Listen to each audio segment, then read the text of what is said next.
Hey everyone, welcome back to my channel for this week's video. I am going to tell you about the first guy I dated after I got divorced. And he was in the military. He was deployed in Afghanistan, and he told me, like, still nervous from this or something. He's actually the second guy I dated in the military. I briefly dated someone that was in the Marines, and he was in Jacksonville, Florida. We met in Tallahassee, but anyway, so this is I guess the second guy that I dated in the military, but this was just like a lot longer of a relationship. Also, the dynamics were completely different because he was deployed, and so it was definitely an interesting, eye-opening experience, especially because I had not been out in the dating world, and so this is just like a shock. After being married 6.5 years, I go into, you know, this relationship that was, I guess, pretty much doomed from the beginning, considering like the circumstances, but stay tuned and I'll tell you all about that.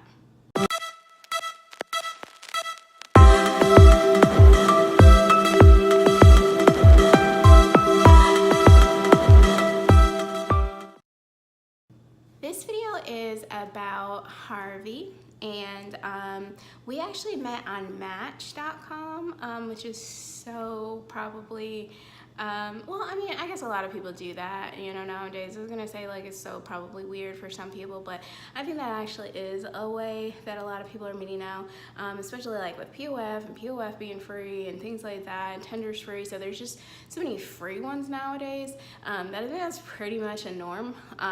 This was back in 2014, when we first started talking, and after I got divorced, my friend Jackie was like, you know, hey, I met this really great guy on Match, or I don't know if it was Match or if it was Zooks. I think she was on like a couple different sites, so I'm not really exactly sure how she met this guy, but she was like, oh yeah, he's really great, and you know, I'm so happy, and blah blah blah, you should check it out, you know, because you deserve love, and you know, whatever she said to convince me. And so I took her advice, reluctantly, because I'm not one to like do anything risky. Like, I don't like to meet strangers and stuff. I mean, I did get a little bit more comfortable with online dating, as I'll kind of like detail in some of my, you know, later videos. But I mean, it was really intimidating at first, to say the least. So I'm listening to my friend from work. She's actually a lot older than me, maybe about like 10 to 15, but like probably like closer to 15 years older than me or so. But I'm just such a versatile person that I can just be friends with whoever. I mean, not whoever, but like, I'm so versatile. I'll be friends with like younger people, older people than me. Like, you know, I like being a mentor, and I like having someone else that I can go to as well, you know, so mentor, mentee type situation. And so I usually make really good relationships at work. This was one of them that, you know, us, you know, becoming friends, even though I had moved to Florida, she was in Georgia. God, I can't even remember the last time I saw her. It had to have been just the last time that I was at work, which was in 2013, which sucks because she passed away in 2016. She had just like a very sudden heart attack. She's only like 47 or something like that. So it was very, very unexpected, and still pretty hard to talk about. You know, I had so much going on in my life at the time that I really didn't have a moment really to fully grieve that situation, and it was just so sad. I did go to her funeral in Georgia, and you know, because I felt like it was real important for me to have closure about it, but it's just still, you know, really sad and hard when people pass away suddenly. You know, it's really just like, how do you really soak it up, I guess? So that's kind of like my situation with her. So that was very sad. But she's just kind of the person that opened me up to, trying this new thing because she said, hey, it worked for me. And so I did. And I don't know whether to thank her or hate her at this point. Definitely not hate her. I miss her incredibly. And like, I just do anything to just hear her like call me a brat again, or just whatever else crazy that she picked on me about. So anyway, sidebar, sorry. Back to Harvey. He and I met on Match.com, like I said, and he was deployed to Afghanistan. I want to say so January. He came back in April, so we were talking for a good 4 months before he came home. He was there for a year, and he was moving to Panama City. And what was so crazy is that I happened to have just gotten a job in Panama City, and I moved back from Georgia to live with my parents until I found a job in Florida so I could be closer to them after I got divorced. And then I just so happened to get a job in Panama City, so nuts. And then he was going to be stationed in Panama City. Like I said, he's in the Air Force. I think I said he's in the Air Force. If not, he's in the Air Force. And he was being stationed in Panama City. And so it was like, like the birds are chirping, and it was like, just meant to be and all that. And yeah, no. So Harvey came back after, us talking for months, having like really good conversations, sending pictures back and forth, FaceTiming, because on FaceTime, there's no catfish going on around here. Everybody's FaceTiming with me, so anybody out there that ever would want to meet me in person, we're FaceTiming first. So, definitely we FaceTime, we had a really good conversation, we had talked about a lot, he was like, we should have babies and, all this stuff. And, so it got like kind of deep. So, of course, when he got back, I was thinking, like, well, hey, we're going to start a relationship and things like that. So he comes back. First night, went on a date, went to the movies. I can't remember what we went to see. I really can't remember. Went to the movies, went and got food, had a drink, or he had about 1,000 drinks. So the first night of like me meeting him was just really kind of awkward because I just didn't know what to expect. So as days went on of us hanging out and things like that, this one night he fell asleep watching TV at my house, and so I go and lay down in my room and like left him on the couch, and I was like, you've been drinking, whatever. So like totally wake up, and just the image of him like falling asleep with a bottle in his hand was really just not cool for me. So Harvey, I guess, had some type of PTSD from being over there, and it's really sad. I mean, I wanted to be supportive and all, but at the same time, I didn't want to wake up to him like holding a gun in my face, or like walking around the bed like saying, "This is my rifle. There's nothing like it." And it was that on can't think of the movie, military movie, Jarhead, is that what it was? So yeah, I'd seen military movies, and I wasn't trying to be that person.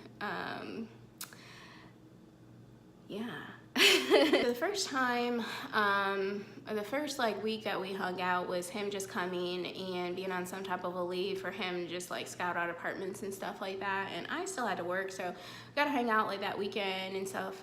And so hung out like when I got off of work and everything, and then he went back to Louisiana to, I guess, get everything squared away where he was stationed before.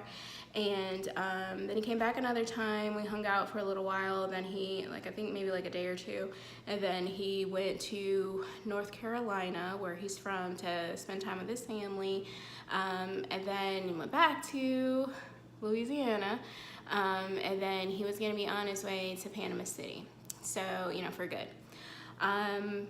That's when things got a little bit weird. Like, I pretty much talked to him up until like the first or the last few days that, like, right before he moved to Panama City. And then it was like he was ghosting me for days, and it was so weird because I'm like, okay, well, I know he's supposed to be reporting to Panama City and he's starting work today, so, you know, I didn't hear from him. I didn't hear from him for a few days, and then, you know, I called him and he's like really weird and vague. So needless to say, like, all the things that we had talked about, having babies and being together and all those things, you know, just obviously didn't work out. So I coined the phrase deployment talk, which I will talk about in videos to come, because being in Panama City, I did date a lot of guys that were in the Air Force. So deployment talk was something that I had to definitely have my spidey senses out for, to be able to detect what they were, you know, really, like, what their real intentions were, basically. So this is my first, you know, time dating someone, you know, in the military that was deployed and comes home and, like, had filled my head up with all kinds of foolishness, and then, you know, get here and it was just all deployment talk, like jail talk. You know, that jail talk when, you know, someone's locked up and they promise you the world. I've never had that experience because I'm not a jailbird person, never have been. So I don't know, but I'm just, you know, going by TV and what my friends have said. So the people I've dated that were deployed in the military, this deployment talk is a real thing.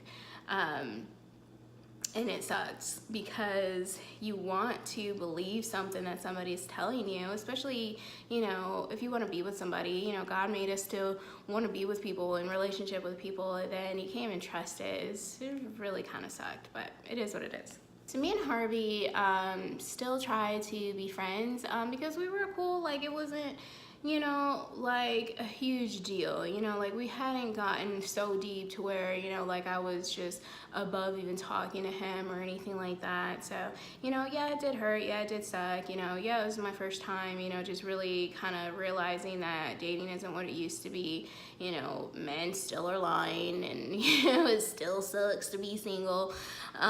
So it was my first time out. I can't really say it was a horrible experience, but it was eye-opening. It taught me a lot, especially because, you know, we were still kind of hanging out and just filling each other out a little bit and getting to know each other. And this one day, this girl had posted on his Facebook a picture of a baby and a fishing pole, like a sonogram picture of a baby and a fishing pole, holding a fishing pole. And so I'm like, well, you know, he loves fishing, so okay. And I asked him about it because I'm like, well, I know he wants to have kids just as bad as I do, but I think that he wanted to have kids, but he didn't want to have a relationship or wanted to get married again because he had been divorced too. I think they had lost a baby as well, but I don't know, I can't remember. I don't want to quote that. But anyway, so he wanted a baby just as much as I did. So evidently he was messing around with who knows how many other people, you know, aside from me, like when he got back, and he ended up getting this girl pregnant. And so, you know, she was basically telling everybody with tagging him in that sonogram picture. When I asked him about it, he's like, oh, it wasn't cute? Yeah, it was cute, but like, I'm not a dummy. Like, what's up? Like, what's up with that picture? So he basically didn't say anything more other than, you know, I thought it was cute. I'm okay. So about 2 months go by, and he posts a picture of him saying that he had just had a son. This is completely devastating to me because, like, even though we weren't together, like, we were still pretty close. We were friends and stuff like that. It was something he talked about with me.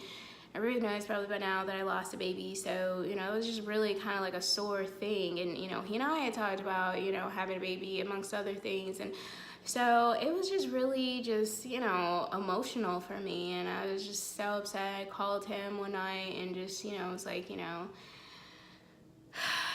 you're just a horrible person, and like, you hurt me. I can't believe you wouldn't tell me that so that I wouldn't have to sit up and find out the way that I did.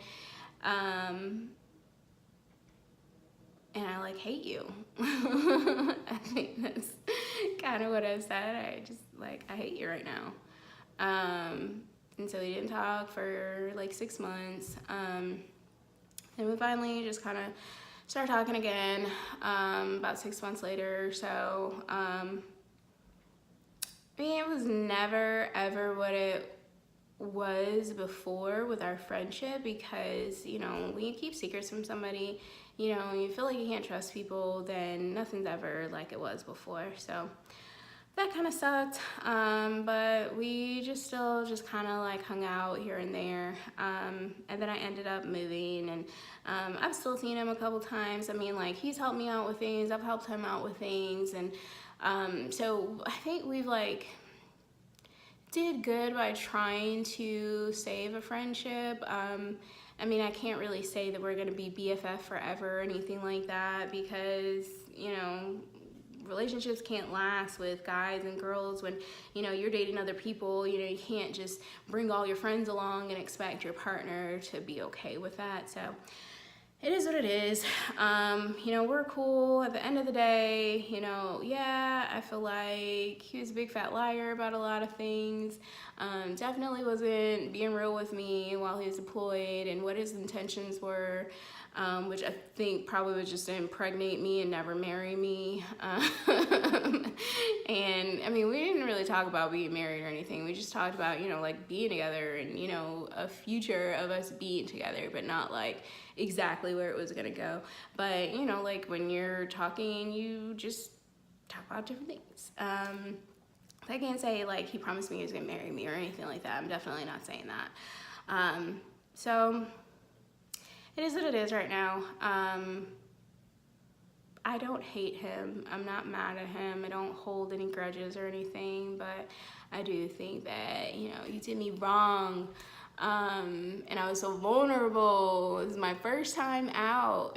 And my first time dating somebody since I have been divorced. So that's my sad story. There's plenty more where that came from. So anyway, if you like this video, if you were the same person in the video that got that deployment talk in your ear at one point, and then they came home and it was a completely different story, then definitely comment below and let me know what your experiences were.